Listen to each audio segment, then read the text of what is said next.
കഴിഞ്ഞ ക്ലാസ്സിൽ പഠിച്ചു നിർത്തിയത് നിങ്ങൾക്ക് ഓർമ്മയുണ്ടാകും എന്ന് വിചാരിക്കുന്നു. സൂറത്തു നബ, അതാണ് നമ്മൾ പഠിച്ചു വരുന്നത്. ദ അനൗൺസ്മെന്റ് എന്നാണ് നബഇന്റെ അർത്ഥം തന്നെ. അള്ളാഹു മനുഷ്യന് നൽകിയ അനുഗ്രഹങ്ങളെ റബ്ബ് ഒന്നൊന്നായി പ്രഖ്യാപിക്കുകയാണ്. അതിലെ 17 നമ്മൾ എത്തി നിൽക്കുന്നത്. ആ ആയത്തിന്റെ അർത്ഥം ഇങ്ങനെയാണ്: ഇന്ന, നിശ്ചയമായും, യൗമൽ ഫസ്ലി, യൗം ദിനം, അൽ ഫസ്ൽ എന്നാണ് സോർട്ടിങ് ഔട്ട്, വേർതിരിയുന്ന ദിനം. നിശ്ചയമായും വേർതിരിച്ചു നിർത്തുന്ന, സോർട്ട് ഔട്ട് ചെയ്യുന്ന ഒരു ദിനം. കാന മീഖാത്ത, കാന അത് ആയിത്തീർന്നിട്ടുണ്ട്, ആയിരുന്നു. എങ്ങനെ ആയിരിക്കുന്നു? മീഖാത്ത്, നിശ്ചയിക്കപ്പെട്ട സമയത്ത്. അല്ലേ? ഇപ്പൊ എന്താ പറഞ്ഞത്? Indeed, the day of sorting out is appointed or fixed. ആ ദിനം ഇതാ നിശ്ചയിച്ചു വച്ചിരിക്കുന്നു. യൗം, ആ ദിനം ഏതെന്നറിയുമോ?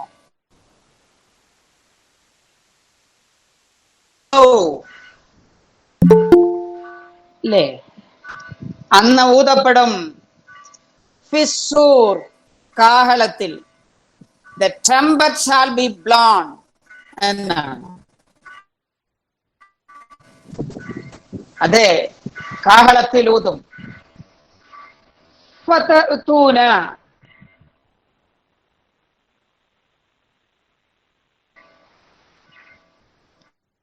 അഫ്വാജ, നിങ്ങൾ തിക്കും തിരക്കി കൂട്ടം കൂട്ടമായി നിങ്ങൾ ഓരോരുത്തരും കടന്നു വരും. അപ്പോഴേക്കും വഫുതിഹത്തിസ് സമാഉ ഫകാനത് അബ്വാബാ. വഫുതിഹത്തുസ് സമാ, വഫുതിഹത്ത്, ദേ തുറന്നു വെക്കുകയായി, തുറക്കപ്പെടുകയായി. അസ്സമാ, ആകാശം തുറക്കപ്പെട്ടു. ഫകാനത്ത്, അവിടെ ഉണ്ടാവുകയായി. അബ്വാബ്, വാതിലുകൾ, ആകാശത്തിൽ വഴി തുറക്കപ്പെട്ടു, ചില വാതിലുകൾ വരികയായി. വസുയ്യിറത്തിൽ ജിബാൽ, ഇനി അതില്ല. വസുയ്യിറത്തിരിക്കുന്നു, നീക്കപ്പെട്ടിരിക്കുന്നു, അവിടെ നിന്നും കൊണ്ടുപോയിരിക്കുന്നു. അൽ ജിബാൽ, ഭൂമിയിലെ ഏറ്റവും കേമനായ പർവ്വതത്തെ നീക്കപ്പെട്ടു. ഫകാനത്ത്, അതിപ്പോൾ ആയിരിക്കുന്നു. സരാബ്, ഒരു മരീചികയാണത്. മിറാഷ്, ഒരു മരീചിക പോലെ. ഇത്രയും ആയത്താണ് നമുക്ക് ഇന്ന് പഠിക്കേണ്ടത്, 17 മുതൽ 20 വരെ. 17-ാമത്തെ ആയത്ത് പറഞ്ഞത് എന്താണ് നോക്കിയേ. ഇന്ന യൗമൽ ഫസ്ലി കാന മീഖാതാ, വേർതിരിക്കപ്പെടുന്ന, തീരുമാനിക്കപ്പെടുന്ന ഒരു ദിനം അതിപ്പോഴേ നിശ്ചയിച്ചു വെച്ചിട്ടുണ്ട് എന്നാണ്. നമ്മളോട് അല്ലാഹു പറയാൻ ശ്രമിക്കുന്നത്, finally the promised day will come. നിങ്ങളോട്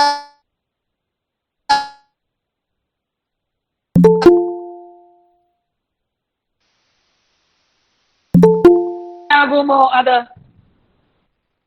ഭൂമിയിലേക്ക് മനുഷ്യനെ പരീക്ഷണാർത്ഥം വിട്ടിട്ട് സ്വന്തം ഇഷ്ടപ്രകാരം ജീവിച്ചവരും ദേഹേച്ഛകൾക്കനുസരിച്ച് ജീവിതം തള്ളി നീക്കിയ മനുഷ്യർക്ക് വേണ്ടി ഇങ്ങനെ ഒരു ലോകം, ഇങ്ങനെ ഒരു ദിനം പുലർന്നേ പറ്റൂ. A day for sorting out. ആരൊക്കെയാണവർ എന്ന് അല്ലാഹുവിന് വേർതിരിക്കണം. പ്രോമിസ് ഡേ, വാഗ്ദത്തം ചെയ്യപ്പെട്ട ദിനം, അതിന്റെ രണ്ടാമത്തെ പ്രത്യേകതയാണ് ദ ഡേ ഓഫ് ജസ്റ്റിസ്. നീതി പുലരണം. ഭൂമിയിൽ ഒരിടത്തും നീതി കാണുകയില്ല. മനുഷ്യർക്കിഷ്ടം അനീതി കാണിക്കാനാണ്. ഒരു തരി പോലും അനീതി റബ്ബിന് ഇഷ്ടമല്ല. എന്തുകൊണ്ട് ഇഷ്ടമല്ല? പ്രപഞ്ച സൃഷ്ടാവായ അല്ലാഹുവിന്റെ നീതി പുലർത്തിയാലും നിങ്ങൾക്ക് നീതി സ്ഥാപിക്കാനാവില്ല. ഭൂമിയിലെ സംവിധാനങ്ങൾ അങ്ങനെയാ, പറ്റുകയില്ല. ഒരാളെ വധിച്ച ഒരു മനുഷ്യന് ഭൂമിയിലെ കോടതികൾക്ക് നൽകാൻ കഴിയുന്നത് ഒരു വധശിക്ഷ മാത്രമാണ്. പക്ഷേ 100 പേരെ വധിച്ചവരുടെ ശിക്ഷ നൽകാൻ ഭൂമിയിലെ സംവിധാനങ്ങൾക്ക് കഴിയുമോ? ആകുമോ? ഇല്ല. നീതി പുലരണം. അല്ലാഹുവിന്റെ കാരുണ്യത്തിന്റെ നീതിയുടെ ഭാഗമാണ് ഇങ്ങനെ ഒരു ദിനം. ഇന്ന യൗമൽ ഫസ്ലി കാന മീഖാതാ. മൂന്നാമത്തതാണ് the day of accountability, the promise day. വാഗ്ദാനം ചെയ്യപ്പെട്ട ഈ ദിനത്തിന്റെ മൂന്നാമത്തെ പ്രത്യേകതയാണ് ദ ഡേ ഓഫ് അക്കൗണ്ടബിലിറ്റി. കണക്ക് പറഞ്ഞേ മതിയാവും. കണക്ക് ചോദിക്കാനാണ് ഈ ദിനം പുലരുന്നത്. അല്ലേ? ആണ്. നമ്മൾ അങ്ങനെയല്ലേ? കണക്ക് ചോദിക്കുക എന്ന് പറയുന്നത് വലിയൊരു സംഗതിയാണ്. മനുഷ്യന് അത്ര ഇഷ്ടമുള്ള കാര്യമല്ല അത്. കണക്ക് ചോദിക്കുന്നുവോ എന്ന് നമ്മൾ ചോദിക്കാറില്ലേ? അതെ, നമ്മുടെയൊക്കെ ജീവിതത്തിൽ ദ മോസ്റ്റ് കണ്ടംപ്ച്വസ്, വെറുക്കപ്പെട്ടൊരു സാധനമാണ് കണക്ക് ചോദിക്കുക എന്നത്. കണക്ക് പറഞ്ഞേ മതിയാകും. അല്ലാഹുവിന്റെ മുന്നിൽ ഞാനും നിങ്ങളും ഈ ജീവിതത്തിൽ ചെയ്ത സകല കുസൃതികൾക്കും അല്ലാന്റെ മുന്നിൽ കണക്ക് പറഞ്ഞേ മതിയാവും. അല്ലാഹ്ക്ക് സോർട്ട് ചെയ്യണം എങ്ങനെയായിരുന്നു നിങ്ങളുടെ ജീവിതം എന്നാണ്. ഇന്ന യൗമൽ ഫസ്ലി കാന മീഖാതാ. അങ്ങനെ പറയുന്ന യൗമൽ ഫസ്ലി കാന മീഖാതാ. അതെ, എന്തിനെയാണ് ഷോർട്ടിങ് ഔട്ട് ചെയ്യുന്നത്? ഈ ആയത്ത് നമ്മളോട് സംസാരിക്കുന്നത് speaks of isolations on that great day. ഒറ്റപ്പെട്ടു പോകുന്ന ഒരു ദിനത്തെ കുറിച്ച്. അൽ ഫസൽ എന്നാണ്. ഒറ്റപ്പെട്ടു പോകും, ഐസൊലേറ്റ് ചെയ്യപ്പെടുന്ന ഈ 17ാമത്തെ സൂറത്തു നബയിലെ ആയത്ത് number 17 speaks of the isolations on that promised day. ഞാനും നിങ്ങളുമൊക്കെ അഭിമുഖീകരിക്കേണ്ട ഒറ്റപ്പെടലിനെ കുറിച്ചാണ് അത് സംസാരിക്കുന്നത്. അല്ലേ? എന്താണ് റബ്ബിന് വേർതിരിക്കേണ്ടത്? The separation of good from evil. അതെ, വെച്ച നന്മയും തിന്മയും ഒരണുവിന്റെ തൂക്കം പോലും കുറവോ കൂടുതലോ വരാതെ അല്ലാഹുവിന് വേർതിരിച്ച് കിട്ടണം. ഒരാളോടും ഒരു അനീതിയും റബ്ബ് കാണിക്കുകയില്ല. The separation of good doers from the sinners.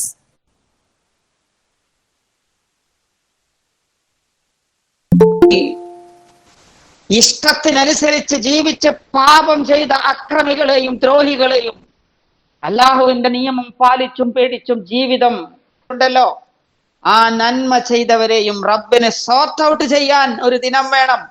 യൗമുൽ ഫസൽ, സെപ്പറേഷന്റെ ദിനം. 3 അല്ലേ? ഖുർആൻ പറയുന്ന 3 തരത്തിലുള്ള ഐസൊലേഷൻ നമുക്ക് കാണാവുന്നതാണ്. യൗമുൽ ഫസൽ, a day for sorting out. 3 തരത്തിൽ ഇത് സോർട്ട് ഔട്ട് ചെയ്യുമെന്ന് 3 ഭാഗങ്ങളിലായി ഖുർആൻ പറയുന്നു.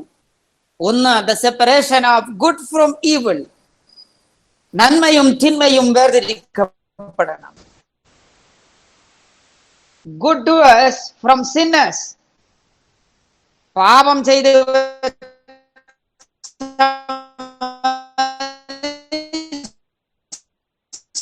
relations. Number 3, the isolation of from the husband. ബന്ധങ്ങളിൽ നിന്ന് ഐസൊലേറ്റ് ചെയ്യപ്പെടുന്ന ഒരു ദിനം വരും. ആ വാക്കുണ്ടല്ലോ യൗമുൽ ഫസൽ. ഫസൽ എന്ന വാക്കിന് സീസൺ എന്നൊരർത്ഥമുണ്ട്. സീസൺ അല്ലേ? ഫസൽ എന്ന് പറയുന്ന ഒരു കാലം, ഒരു ഘട്ടം. ഫേസ് എന്നത് ഭൂമിയിലെ എല്ലായിടത്തും സ്വന്തം ശരീരത്തിൽ പോലും നമ്മൾ അനുഭവിച്ച ഒരു അവസ്ഥയാണത്. അൽ ഫസൽ, ദ സീസൺ. ചില ഘട്ടങ്ങൾ നമ്മുടെ ശരീരത്തിൽ നമ്മൾ അനുഭവിച്ചിട്ടില്ലേ? അല്ലേ? ശൈശവവും ബാല്യവും യൗവനവും കൗമാരവും വാർദ്ധക്യവും പ്രത്യേക കാലങ്ങളാണവ. ജോഗ്രഫിയിൽ നമ്മൾ കണ്ടിട്ടുണ്ട് വിന്ററും ശൈത്യവും ഓട്ടവും ഒക്കെ 4 സീസൺസ് നമ്മൾ പഠിച്ചിട്ടുണ്ട്. ഇതേ മനുഷ്യ ആത്മീയ ലോകത്ത് നിന്ന് തുടങ്ങി ഉമ്മയുടെ ഗർഭപാത്രത്തിലൂടെ ഭൂമിയാകുന്ന ലോകത്തിലൂടെ സഞ്ചരിച്ച് നീ കടന്നു വന്ന് ഈ പറയപ്പെടുന്ന ഒരു സീസണിലേക്ക് നിനക്ക് പ്രവേശിക്കേണ്ടതുണ്ട്. ഇങ്ങനെ ഒരു സീസൺ ഉണ്ടല്ലോ, മനുഷ്യന് ലാഭവും നഷ്ടവും കുറിക്കുന്ന ഒരു സീസൺ. അമിതമായ ലാഭം പേറുന്ന ദിനം. ജീവിതത്തിൽ ചെയ്തു വെച്ച കച്ചവടങ്ങളെല്ലാം നഷ്ടപ്പെട്ട് പാപ്പരായി പോകുന്ന ഒരു സീസൺ വരാനുണ്ട്. സീസൺ അനുസരിച്ച് ജീവിതത്തെ ചിട്ടപ്പെടുത്താൻ, ലാഭം കൊയ്യാൻ നമ്മൾ മിടുക്കരാണ്. കർഷകന്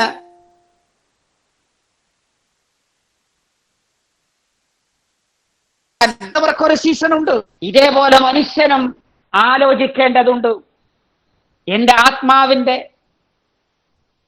ആത്മാവിന് നിത്യമായ സുഖത്തിലേക്ക് പ്രവേശിക്കുവാൻ എനിക്ക് കിട്ടേണ്ടതൊക്കെയും വാരിക്കൂട്ടുവാനുള്ള ഒരു സീസൺ. ഈ സീസണ് വേണ്ടിയിട്ടാണ് നമ്മൾ കരുതിയിരിക്കേണ്ടത്. അല്ലാത്തവന് കിട്ടുമോ? ഇപ്പോഴാണ് കൃഷി ഇറക്കേണ്ടത്. യൗമുൽ ഫസൽ, ആ സീസൺ വരാനിരിക്കുന്നേ ഉള്ളൂ. കൃത്യമായ സമയത്ത് ചെടിക്ക് വെള്ളമൊഴിക്കാതെ, കൃത്യമായ സമയത്ത് ഫെർട്ടിലൈസർ, അതിന്റെ വളം കൊടുക്കാതെ, ഒന്നും ചെയ്യാതെ അവസാനം കൊയ്ത്തുകാലം പ്രതീക്ഷിക്കുന്ന മണ്ടനായ കർഷകനെ നമ്മളൊന്ന് ചിന്തിച്ചു നോക്കൂ. കൃത്യസമയത്ത് അവൻ വെള്ളം കൊടുക്കണമായിരുന്നു, അതിന് വളമിടണമായിരുന്നു. ചെയ്യേണ്ടതെല്ലാം ചെയ്തു വെച്ചതിന് ശേഷം പിന്നീടാണ് ഒരു നല്ല കാലത്തെ പ്രതീക്ഷിക്കേണ്ടത്. അത് ഒരു നല്ല കാലം പ്രതീക്ഷിക്കുന്നവനേക്കാൾ മണ്ടനായ കർഷകൻ വേറെ ആരുണ്ട്? അങ്ങനെ ആയിക്കൂടാ. ഫസൽ മീൻസ് ദ സീസൺ വരാൻ പോകുന്നത്. ആ സീസൺ എപ്പോഴെന്ന് അറിയുമോ? മീഖാത്ത. അതെ, അത് നിശ്ചയിക്കപ്പെട്ടതാണ്. നമ്മുടെ ശരീരത്തിന്റെ നമ്മൾ അനുഭവിച്ച യൗവനം മാറി വാർദ്ധക്യത്തിലേക്ക് എപ്പോൾ ഓരോരുത്തരും പ്രവേശിക്കണമെന്ന് കൃത്യമായ റബ്ബ് മീഖാത്ത, അത് ഫിക്സഡ് ആണ്. എന്നാണ് വസന്തം പുലരുന്നതെന്ന് ഫിക്സഡ് ആണ്. അതെ, സീസണുകളുടെ ഫിക്സിംഗ് നമ്മൾ അറിഞ്ഞതല്ലേ? അറിഞ്ഞതല്ലേ? ഒരു സമയ നിർണയം ഇല്ലാതിരിക്കുമോ? മനുഷ്യനോട് ചോദിക്കുക, അങ്ങനെ ഉണ്ടാകുമോ? ഉണ്ടാവുകയില്ലല്ലോ. അങ്ങനെയെങ്കിൽ അതെ, അള്ളാഹുവിന്റെ വിധി നിർണയത്തിൽ അത് തീരുമാനിച്ചു വെച്ചിട്ടുണ്ട്. It's already appointed, fixed. അത് നടക്കും. പേടി തോന്നുന്നോ ഇത് കേൾക്കുമ്പോ? ഇന്ന യൗമൽ ഫസ്ലി കാന മീഖാതാ. ഇനി അത് പറഞ്ഞതിന് ശേഷം 18ാമത്തെ ആയത്തിലൂടെ അല്ലാഹു ഇങ്ങനെയാ, എന്താ? യൗമ യുൻഫഖു ഫിസ്സൂരി. അതെപ്പോ? കാഹളത്തിൽ ഊതപ്പെടുമ്പോ ഫതഅ്തൂന അഫ്വാജാ. നിങ്ങളുടെ ഒക്കെ ഒരു വരവുണ്ട് കേട്ടോ, തിക്കും തിരക്കി. അൺഇമാജിനബിൾ അല്ലേ? മനുഷ്യന്റെ ബുദ്ധിക്കപ്പുറമാണതാ. Yes, beyond human comprehension. എന്റെ ചിന്തകൾക്കപ്പുറമാണത്. 17-ാമത്തെ ആയത്തിലൂടെ അത് നടക്കാനുള്ളതാ കൂട്ടരെ എന്ന് നമ്മെ അറിയിച്ചതിന് ശേഷം ആയത്തിലൂടെ വിശദീകരിക്കുന്നത് some of the events of that great day are detailed out. അതെങ്ങനെ നടക്കും എന്ന് ഡീറ്റെയിൽഡ് ഔട്ട് അല്ലേ? ഇവിടെ പറയുന്നത് ഇൻ ദ സെക്കൻഡ് ബ്ലോ, രണ്ടാമത്തെ വിസിലടിയിൽ the dead will return to life and the resurrection will happen. മരിച്ചുപോയ, ഭൂമി എടുത്തുപോയ മനുഷ്യന്റെ സകല ശരീരഭാഗങ്ങളും തിരിച്ചു കൊടുത്ത് ജീവനിട്ട് അവനൊരു വരവുണ്ട്.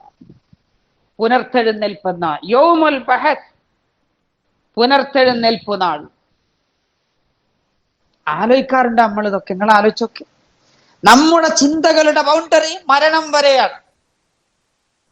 മരിക്കുന്നത് വരെയുള്ള കാലത്തെ കുറിച്ചാണ് മനുഷ്യന്റെ പ്രഥമ ചിന്ത മുഴുവൻ. മരണാനന്തരം പുലരാനുള്ള അനശ്വരമായ ജീവിതത്തിലേക്ക് നമ്മുടെ ചിന്തകൾക്ക് പോലും ഇലാസ്റ്റിസിറ്റി ഇല്ല. അത് അവിടം വെച്ച് നിൽക്കും. അവിടുന്ന് അപ്പുറത്തേക്ക് നമ്മൾ ചിന്തിച്ചിട്ടില്ല. പക്ഷേ മനുഷ്യന്റെ ചിന്തകളെ വലിച്ചു വലിച്ചു ഖുർആൻ ഇടക്കിടക്ക് കൊണ്ടുപോകും. മനസ്സിൽ നിന്ന് തുടങ്ങിയ യഥാർത്ഥ ജീവിതവും എത്ര മനോഹരമായിട്ടാണ് അമേസിംഗ്ലി ഡീറ്റെയിൽഡ് ഔട്ട്, മനോഹരമായി വിശദീകരിക്കപ്പെടുന്നു അല്ലേ? ഭൂമിയിലുള്ള സകല സംവിധാനങ്ങളും തകർത്തെറിഞ്ഞ് ഇല്ലാണ്ടാക്കി, എന്നിട്ട് മനുഷ്യൻ മാത്രം എണീറ്റ് വരികയാ. ഈ ഭൂമിയിലെ പ്രപഞ്ചത്തിലെ സകല സംവിധാനത്തെയും റബ്ബൊതുക്കിയത് ഇതിനു വേണ്ടിയാ. എനിക്ക് വേണ്ടത് മനുഷ്യന് മാത്രം. മനുഷ്യന് മാത്രമാണ് വിചാരണ നേരിടേണ്ടത്. അവന് വേണ്ടിയിട്ടാണ് സകല സംവിധാനങ്ങളും തകർത്ത് വേറൊരു ലോകം പുലരുന്നത്. അല്ലാഹുവിന്റെ ഉത്തമ സൃഷ്ടിക്ക് വേണ്ടിയാ. അതെ, അങ്ങനെ ഒരു ട്രംപറ്റ്, ഒരു കാഹളം മുഴക്കലുണ്ട്. 2 തവണ കാഹളം മുഴങ്ങുമെന്ന്. രണ്ടാമത്തെ കാഹളത്തെ കുറിച്ചാണ് ഇവിടെ സംസാരിക്കുന്നത്. അങ്ങനെ വരുമ്പോ ഫതഅ്തൂന അഫ്വാജ, കൂട്ടമായിട്ടാണ് വരുന്നത്, കൂട്ടത്തിലാണ് വരവ്. പക്ഷേ every one of us will come to Allah singly on the day of judgment. കൂട്ടത്തിലാണ് വരവ്, പക്ഷേ മറ്റൊരാൾ അവൻ കാണുന്നില്ല. കൂട്ടത്തിലാണെന്ന ബോധം അവനില്ല. മറിച്ച് ഒറ്റക്കൊറ്റക്കാണ് അവൻ വരുന്നത്. അവൻ അസ്വസ്ഥപ്പെടുന്ന ഭാരവുമായി അപ്പുറത്ത് നിൽക്കുന്ന മനുഷ്യന്റെ നഗ്നതയിലേക്ക് പോലും നോക്കാൻ കണ്ണുമുപ്പോവാതെ, അതുപോലും അറിയാതെ തിക്കി തിരക്കി ഒറ്റക്കൊറ്റക്ക് വിചാരണക്കായി മനുഷ്യനൊരു വരവുണ്ട് അല്ലേ? 2 കാഹളമാണ് മുഴങ്ങേണ്ടത്. ട്രംപറ്റ്, കാഹളം എന്ന് നമ്മൾ കേട്ടിട്ടുണ്ട്. It is usually sounded for stopping or starting. ഒന്നുകിൽ കാഹളം മുഴങ്ങുന്നത് എല്ലാം നിർത്താൻ, അല്ലെങ്കിൽ എല്ലാം തുടങ്ങാൻ അല്ലേ? 2 different sounds, whether to stop or to start. തുടങ്ങണമോ അവസാനമോ നമ്മൾ കണ്ടിട്ടുള്ള കാഹളം മുഴങ്ങുന്നത്. ഇവിടെ അങ്ങനെ തന്നെയാ. ഒന്നാമത്തെ കാഹളത്തിൽ എല്ലാം നിലക്കും. രണ്ടാമത്തെ സൗണ്ടിലാണ് എല്ലാം തുടങ്ങുന്നത്. A real beginning. എല്ലാം തുടങ്ങുന്നത് അന്നാണ്. The angel ഇസ്രാഫീൽ അലൈഹിസ്സലാം, അതെ, പിടിച്ചാണ് ഇസ്രാഫീൽ അലൈഹിസ്സലാം ഇരിക്കുന്നത്. ഇസ്രാഫീൽ അലൈഹിസ്സലാം, ദ അൺനെയിംഡ് ഏഞ്ചൽ ഇൻ ഖുർആൻ, ഖുർആനിൽ പേരെടുത്ത് പറയാത്ത മലക്കുകളിൽപ്പെട്ട ഒരാളാണ് Israfil. He is in charge of the trumpet. കയ്യിൽ കൊടുത്തൊരു കാഹളമുണ്ട്. സുബ്ഹാനക്, നമ്മൾ കണ്ടിട്ടില്ല, നമ്മുടെ ഭാവനയിൽ അതിന്റെ പൂർണ്ണത വരില്ല. ഞാനും നിങ്ങളും കേട്ടിട്ടുള്ളത് അല്പമെങ്കിലും രാജാധികാരം ഭൂമിയിൽ സ്വയം സ്ഥാപിച്ചെടുത്തനായ മനുഷ്യന്റെ ഒരു അധികാരം കാണിക്കുവാനുള്ള ഒരു വിസിലടിയാണ് ഈ കാഹളം മുഴക്കുന്നത്, അദ്ദേഹത്തിന്റെ ഓർഡർ അനുസരിക്കാൻ. എന്നാൽ പ്രപഞ്ച സൃഷ്ടാവായ അല്ലാഹു ഇസ്രാഫീൽ അലൈഹിസ്സലാമിന്റെ കയ്യിൽ കൊടുത്ത കാഹളത്തിന്റെ രൂപം അത് മനുഷ്യ മനസ്സിന് ഉൾക്കൊള്ളാൻ ഒക്കുമോ? അതിന്റെ ശബ്ദത്തിന്റെ ഭീതി മനുഷ്യന്റെ ഹൃദയത്തിന് ഉൾക്കൊള്ളാനാകുമോ? ഒരൊറ്റ വിളിയിലൂടെ സകലതും തീർന്ന രണ്ടാമത്തെ വിളിയിൽ മരിച്ചുപോയ മനുഷ്യനെ എഴുന്നേൽപ്പിക്കുന്നു. എന്നിട്ട് അവർ വരവുണ്ട് കൂട്ടത്തിലാ, പക്ഷേ വരവൊറ്റക്കാണ്. എന്തൊരു യൂസേജ് ആണ് അതെന്നൊക്കെ. അതെ, സല്ലല്ലാഹു അലൈഹി വസല്ലമ പറഞ്ഞത്, മരിച്ചുപോയ മനുഷ്യൻ കബറിലേക്ക് എടുത്തു വെക്കുമ്പോ, കബറിൽ വെച്ചിട്ടതിന് ശേഷം നമ്മളൊരു കാഴ്ചയുണ്ട്. ആകം മുഴുവൻ കെട്ടി വെള്ള തുണി കൊണ്ട് പൊതിഞ്ഞ് അത്തറ് പൂശിയാ കിടത്തിയത്. പക്ഷേ മുഖം തുറന്നു വെച്ചു കൊടുത്തു, മുഖത്ത് നിന്നുള്ള തുണി മാറ്റി. എന്തിനാണത് മാറ്റിയത്? അതെ, അള്ളാഹുവോട് നാം പറഞ്ഞില്ലേ, മനുഷ്യനെ മനുഷ്യനാക്കുന്ന അഞ്ചിന്ദ്രിയങ്ങളെ നയിക്കുന്ന ആറാമത്തെ ഇന്ദ്രിയമായ തലച്ചോറും ഉൾക്കൊള്ളുന്ന ഒരു ചാൺ വലിപ്പമുള്ള മുഖമാണ്. പടച്ച തമ്പുരാന്റെ കൽപ്പന പ്രകാരം നമ്മൾ നിസാരമെന്ന് കരുതിയ പുഴുക്കൾ കാഹരിക്കാൻ മുഖം തുറന്നു വെച്ചു കൊടുക്കുന്നതാ അല്ലേ? മുഖം ഇങ്ങനെ തുറന്നു വെച്ചു കൊടുക്കും. എന്നിട്ട് മനുഷ്യ ശരീരത്തിൽ അല്ലാഹു തുറന്നിട്ട് നിർത്തിയിട്ടുള്ള ദ്വാരങ്ങളിലൂടെ അവരൊരു പ്രവേശിക്കലുണ്ട്. നമ്മൾ ജീവിച്ചിരിക്കുമ്പോ നമ്മുടെ മൂക്കിലെങ്ങാനും ഒരു ചെറിയ പൊടി കയറിയാൽ, ഒരു ഫോറിൻ ബോഡി കയറിയാൽ തുമ്മി നമ്മൾ അസ്വസ്ഥപ്പെടുത്തുന്ന സംവിധാനങ്ങൾ, ചെവിയിലൂടെ ഒരു ചെറിയ ഉറുമ്പ് കയറിയാൽ നമ്മുടെ അസ്വസ്ഥത എത്രയാ, അത് പുറത്തെടുക്കാൻ ഇനി നമുക്ക് പറ്റുമോ? അങ്ങനെ ദിവസങ്ങൾക്കുള്ളിൽ വെറും ഒരു പിടി മണ്ണായി പരക്കുകയാണ്. ഇസ്രാഫീലിന്റെ രണ്ടാമത്തെ വിളിയുടെ ശബ്ദം കേട്ടിട്ട് ഭൂമിയിൽ പരത്തപ്പെട്ടു പോയ നമ്മുടെ ശരീരത്തിന്റെ അവയവങ്ങളെ തിരിച്ചവൾ കൊടുക്കും. എന്നിട്ട് ഭൂമിയോട് പറയും, എടി, നിന്റെ മാറിൽ ഭാരമായി കിടക്കുന്ന ഈ ഭാരത്തെ നീ പുറത്തെറിയ എന്ന്. ഭൂമിക്ക് നമ്മൾ ഭാരമാകുന്നത് നമ്മുടെ ശരീരത്തിന്റെ ഒരു പിടി മണ്ണിലല്ല, മറിച്ച് പാപത്തിന്റെ ഭാരം.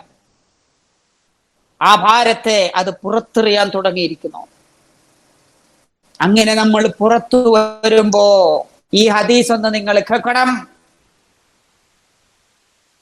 റസൂൽ സല്ലല്ലാഹു അലൈഹി വസല്ലമ ഇതിനെ വിശദീകരിക്കുന്നത്, on the day of resurrection, പുനർത്തെഴുന്നേൽപ്പ് നാളിൽ, my grave shall be open first, എന്റെ ഖബറാണ് ആദ്യം പൊട്ടുന്നത്. സുബ്ഹാനല്ലാഹ്. And I shall step forth, ഞാൻ ആദ്യം പുറത്തേക്ക് നടന്നു വരും. then shall Abu Bakr step forth റളിയല്ലാഹു അൻഹു, അബൂബക്കറിന്റെ വരവുണ്ട്. and then ഉമർ, പിന്നീട് വരുന്നത് Umar. and shall I proceed to Baqi, പിന്നെ മദീനയുള്ള ജന്നത്തുൽ ബഖീയിലെ മനുഷ്യരുടെ പുറത്തു വരവുണ്ട്. അവിടുന്നാണ് ആദ്യം പുറത്തു വരുന്നതാണ് അല്ലേ? അത് വല്ലാത്ത കാഴ്ചയല്ലേ? നമ്മൾ അനുഭവിക്കാനുള്ളതാ. ഇത് ഒരു ഫെയറി ടെയിൽസിലെ കഥയല്ലോ. വിശ്വസിക്കാൻ ചിലപ്പോഴൊക്കെ ഭൗതികത തലക്ക് പിടിച്ച മനുഷ്യർക്ക് സംശയം വരും. വിശ്വസിക്കാൻ പ്രയാസമുണ്ടെങ്കിൽ അനുഭവിക്കാനുള്ളതാ അതെല്ലാം. നമ്മൾ അനുഭവിക്കാനുള്ളതാ.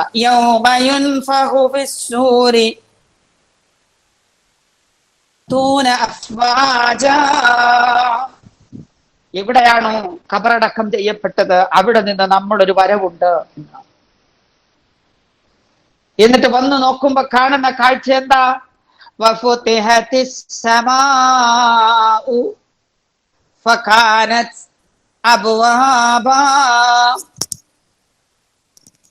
പടച്ചോനെ, ആകാശം തുറന്നു വച്ചിരിക്കുന്നു. യാ അല്ലാഹ്, ആകാശം തുറന്നു വച്ചിരിക്കുന്നുവെന്ന്. ഇനി പേടിക്കണം. സൃഷ്ടാവും സൃഷ്ടിലോകവും തമ്മിലുള്ള അതിർവരമ്പുകൾ റബ്ബ് മുറിച്ചിട്ടിരിക്കുന്നു. ഇനി അങ്ങനെ ഒരു മതിലില്ല അല്ലേ? The doors to the unseen world is opened. ഞാൻ ഇന്ന് വരെ കണ്ടിട്ടില്ലാത്ത, അറിഞ്ഞിട്ടില്ലാത്ത പുതിയ ലോകത്തിലേക്ക് ഇതാ റബ്ബ് വാതിൽ തുറന്നിട്ടിരിക്കുന്നു. ഏതാണത്? The world of angels. മാലാഖമാർക്ക് റബ്ബ് എഴുതി വെച്ചിട്ടിരുന്ന ഈ ലോകത്തേക്ക്, open to the world of man, മനുഷ്യ ലോകത്തെ തുറന്നു വിട്ടിരിക്കുന്നു. മലക്കും മാലാഖമാരും മനുഷ്യരുമെല്ലാം ഒന്നായിരിക്കുന്നു. Yes, the promised world. കരാർ ചെയ്യപ്പെട്ട ലോകം പുലർന്നു അല്ലേ? മനുഷ്യന്റെ തിരിച്ചറിവാണിത്. എല്ലാ അതിർവരമ്പും ഭേദിച്ചിട്ട് ഞാനും അങ്ങനെ ഇനി ഇല്ലല്ലോ. വാനലോകവും ഭൂമി ലോകവും സൃഷ്ടാവിന്റെ ലോകവും സൃഷ്ടും വരം വാതിൽ തുറന്നിട്ടിരിക്കുന്നു.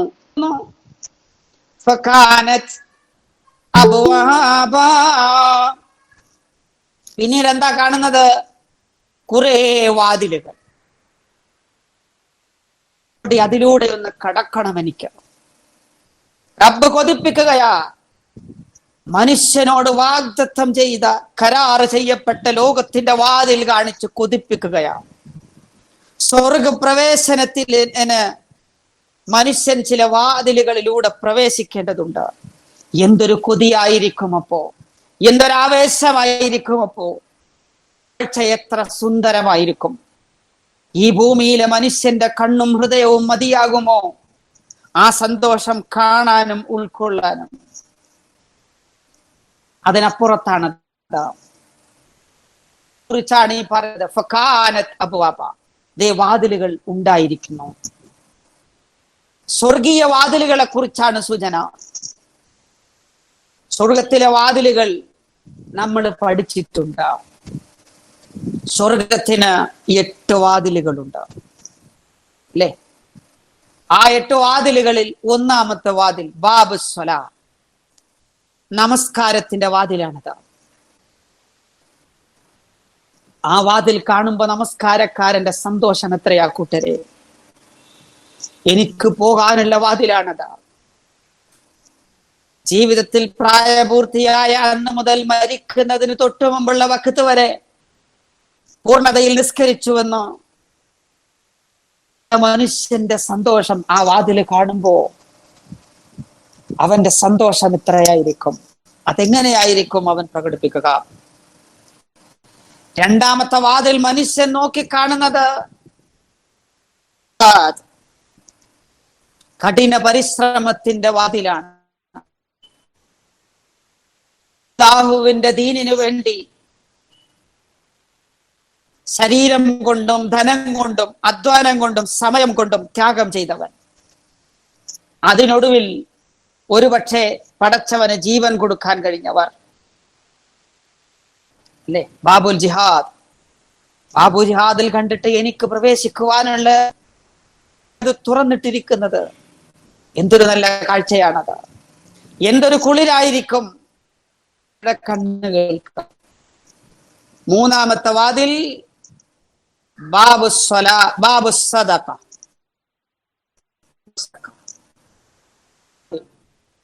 മനുഷ്യ ജീവിതത്തിലെ ഏറ്റവും വലിയ നിർവൃതി തന്നെ ഏൽപ്പിച്ച പണത്തിൽ നിന്ന്, എനിക്ക് റബ്ബ് അനുവദിച്ച പൈസയിൽ നിന്ന് യാതൊരു മനസ്സിന് പ്രയാസവുമില്ലാതെ ആവശ്യക്കാരനെ കൊടുത്ത് സന്തോഷമടയുന്നവർ, അതൊരു ഹരമായിരുന്നവർ, നന്മയുണ്ടായിരുന്നവർ, നന്മ ആരോടും പറയാത്തവർ അല്ലേ? ബാബു സദഖ, സദഖയുടെ വാതിൽ. നാലാമത്തത് ബാബു റയ്യാൻ, നോമ്പുകാരനുള്ള വാതിൽ. നോമ്പുകാരനൊരു വാതിലുണ്ടല്ലോ, അതാണ് റയ്യാൻ. 5 ബാബുൽ ഹജ്ജ്, ഹജ്ജിന്റെ വാതിലാണത്. അള്ളാഹു സ്വീകരിക്കപ്പെട്ട ഹജ്ജ് ചെയ്തവർക്ക് പ്രവേശിക്കുവാനുള്ളതാണത്. ഈ ശബ്ദം കേൾക്കുന്ന ആരെങ്കിലും സാമ്പത്തികവും ശാരീരികവുമായി കെൽപ്പുണ്ടായിട്ടും ഹജ്ജ് ചെയ്യാതിരിപ്പുണ്ടെങ്കിൽ തൊട്ടടുത്ത ചെയ്തിരിക്കണം. അല്ലെങ്കിൽ അതിനിടയിൽ മരണപ്പെട്ടാൽ അല്ലാഹുവിന്റെ റസൂല് പറഞ്ഞത്, അവൻ ക്രിസ്ത്യാനിയോ ജൂതനോ ആയി മരിച്ചു കൊള്ളട്ടെ. അവൻ മരിച്ചു കിടത്തുമ്പോ പടിഞ്ഞാറോട്ട് അവന്റെ മുഖം തിരിക്കരുത്. ജീവിച്ചിരിക്കുമ്പോ അള്ളാഹുവിന്റെ ഭവനം കാണണം എന്ന് കൊതിയില്ലാത്ത ആ തല അങ്ങോട്ട് തിരിച്ചു കിടത്തരുത് എന്നാണ്. അത്രമേൽ ബാധ്യതയാണ് ഹജ്ജ് എന്ന് പറയുന്നത്. ബാബുൽ ഈമാൻ, വിശ്വാസത്തിൻ്റെതാണത്. അള്ളാഹുവിലുള്ള അമിതമായ സമർപ്പണവും വിശ്വാസവും. അങ്ങനെയുള്ള മനുഷ്യർക്ക് വെച്ചതാണ്. ബാബു ദിക്രി വത്തൗബ, അള്ളാഹുവിനെ സ്മരിച്ചും തൗബ ചെയ്തും ഇങ്ങനെ കൂടിയിരിക്കുന്ന ആളുകൾക്ക് ദേശം പിടിച്ചു വെക്കുകയും മനുഷ്യരോട് അത്ഭുതകരമായി ക്ഷമിക്കുകയും പൊറുക്കുകയും പാക്കുകയും ചെയ്ത മനുഷ്യർക്ക് അല്ലാഹു ഒരുക്കി വെച്ച ഡെക്കറേറ്റ് ചെയ്ത വാതിലാണത്. ഇതിലേതെങ്കിലുമൊക്കെ നമ്മുടെ കണ്ണിൽ കാണണ്ടേ, തെളിയണ്ടേ? നിൽക്കുന്ന നിൽപ്പിൽ തന്നെ ഒറ്റ നോട്ടത്തിൽ അറിയണം, എന്റെ ഏറ്റവും വലിയ സ്ട്രെങ്ത് നമസ്കാരത്തിലോ ജിഹാദിലോ സദഖയിലോ നോമ്പിലോ ഹജ്ജിലോ ഈമാനിലോ ദിക്റിലോ തൗബയിലോ. ഒരു പക്ഷെ അള്ളാഹു പറയും, ഈ 8 വാതിലുകളിൽ ഏതെങ്കിലും നിനക്ക് പ്രവേശിക്കാം. സൗഭാഗ്യവാന്മാർ, പുണ്യവാന്മാർ, ഇതിലെല്ലാം അവർക്ക് കരുത്തുണ്ട്. ഇതിലൊന്നിലും മെമ്പർഷിപ്പ് ഇല്ലാത്തവൻ എത്ര അൺഫോർച്ചുനേറ്റ് ഭാഗവർ. ഇതിലൊന്നും ഒരു നന്മയും അവരിലില്ല. അപ്പോ പരലോകം പുലർന്ന് അഴ്സറയിലേക്ക് നമ്മൾ വന്ന ഉടനെ ആകാശഭൂമി ലോകങ്ങൾക്കിടയിൽ അല്ലാഹു നിർത്തിയിട്ടുള്ള സകല ബൗണ്ടറികളും ഭേദിച്ച് ഒന്നായതിനു ശേഷം മനുഷ്യരെ കാണിക്കുന്ന ഒരു കാഴ്ചയെ കുറിച്ചാണ് സംസാരിക്കുന്നത്.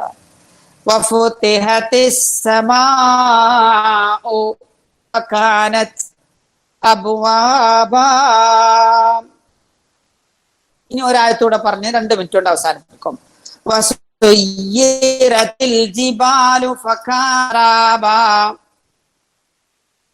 പറയണം, ഈ ലോകം പുലർന്നെങ്കിലും നിങ്ങൾക്ക് കാണാനുണ്ടോ ഇങ്ങനെ തല ഉയർത്തി നിൽക്കുന്ന പടുകൂറ്റൻ പർവ്വതങ്ങൾ?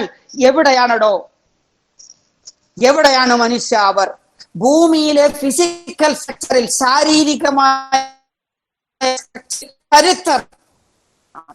മനുഷ്യന്റെ പർവ്വതങ്ങളുടെ സൃഷ്ടിപ്പും തമ്മില് ഫിസിക്കൽ സ്ട്രക്ചറിൽ നമ്പർ എത്രമേൽ അകലെയാണ് ഞാനും പർവ്വതങ്ങളും ഉള്ളത്. കരുത്തരായ പാറക്കൂട്ടങ്ങൾ കാണാനില്ല. അതായത് the mountains are in motion, they will taken off and crushed. പറഞ്ഞ നടക്കടോ എന്ന് പറഞ്ഞ നീക്കിക്കൊണ്ടുപോയി അതിനെ പൊടിച്ചിട്ടിരിക്കുന്നു. ഈ പാറകളുടെ പൊടിപ്പിക്കലിനെ കുറിച്ച് പൈതങ്ങളിൽ ഖുർആൻ പല ഭാഷയിലാണ് അത് സംസാരിക്കുന്നത്. The earth and mountains are lifted up with a single blow. അല്ലേ? ഒരൊറ്റ എല്ലാം പൊടിച്ചിട്ടത് എങ്കിൽ just a heap of sand. ദേ അപ്പുറത്ത് ഒരു ചെറിയ അല്പം മണൽ പോലെ അതത് കിടക്കുന്നു. ഇനിയിപ്പോഴോ they will change like a carded wool. വേറൊരു സ്ഥലത്ത് അങ്ങനെ പറയുന്നത്, കടഞ്ഞിട്ട പഞ്ഞിയെ പോലെ അത് പൊടിയായി വരുന്നു. അല്ലേ? which can be moved about by the winds. കാറ്റുകൾ അതാ അതിനെ പറത്തി എങ്ങോട്ടോ കൊണ്ടുപോകുന്നു. പറയാണ് ഇപ്പോ there will remain only a mirage. ഒന്ന് ആലോചിച്ചു നോക്കൂ മനുഷ്യ, നീ അനുഭവിച്ചറിഞ്ഞ ഭൂമിയിലെ ശരീരത്തോടെ നിന്നിരുന്ന പാറക്കൂട്ടങ്ങൾ അത് ഇപ്പോൾ നിനക്കൊരു മരീചികയല്ലേ? മരീചിക എന്ന് വെച്ചാൽ എ ഡിസീറ്റ്ഫുൾ അപ്പിയറൻസ്, ചതിക്കുന്ന രൂപം. അത് നിന്നെ ചതിക്കും, പക്ഷേ ചെല്ലുമ്പോ അത് ഉണ്ടാവൂല. അപ്പൊ നമ്മളോട് ഈ ഒരു അവസ്ഥയിൽ if the high solid mountains will have a destiny like this, വലിയ വലിയ കരുത്തുറ്റ പാറകളുടെ വിധി ഇതാണെങ്കിൽ, ഞാൻ പറഞ്ഞപ്പോഴേക്കും പൊടിയായി പറത്തിയെങ്കിൽ ഇനി നിന്നീ പറക്കാനിരിക്കുന്നേ ഉള്ളൂ. അവസ്ഥ ഇനി എന്തായിരിക്കും? മനുഷ്യനോട് ചോദിക്കണം, ഈ കരുത്തുറ്റ പാറകളുടെ അവസ്ഥ ഇതാണെങ്കിൽ, അല്ലാഹുവിന്റെ ശക്തി ഇത്ര ആഴത്തിലുള്ളതാണെങ്കിൽ, മനുഷ്യ നിവസ്ഥ ഇനി എന്ത്? അതുകൊണ്ട് ചിന്തിച്ചേ പറ്റൂ. The people of great authority in this life, ജീവിതത്തിൽ അധികാരമുണ്ടെന്നും ഞാൻ വലിയ ആളാണെന്നും എനിക്കെല്ലാം ഉണ്ടെന്നും ഒക്കെ വിചാരിക്കും, will be obvious there. അവിടെ ഉണ്ടാകും a mere mirage, വെറും ഒരു ചതിക്കപ്പെട്ട രൂപം. അല്ലേ? നമ്മുടെ ജീവിതം നമ്മളെ ചതിക്കപ്പെട്ടിരിക്കുന്നു. അല്ല, ഉദാരനായ നിന്റെ റബ്ബിന്റെ കാര്യത്തിൽ നിന്നെ എന്താണ് ചതിയില്ല? ഖുർആൻ മറ്റൊരിടത്ത് ചോദിക്കുന്നുണ്ട്, നമ്മൾ ചതിക്കപ്പെടാതിരിക്കട്ടെ.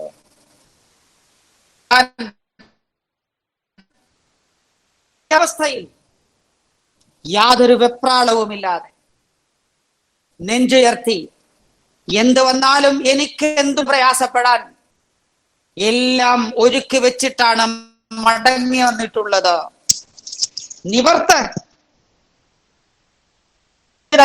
നിവർത്തി നോക്കുക, ചെയ്തു വെച്ചത് കണ്ടോ, പിന്നെ എനിക്ക് എന്തുണ്ട് പഠിക്കാൻ എന്ന തലത്തിൽ ഉശിരോടെ നിൽക്കുന്ന ആൺകുട്ടികളുടെ പെൺകുട്ടികളുടെ കൂട്ടത്തിൽ നമ്മളെയൊക്കെ അള്ളാഹു ഉൾപ്പെടുത്തി അനുഗ്രഹിക്കുമാറാവട്ടെ.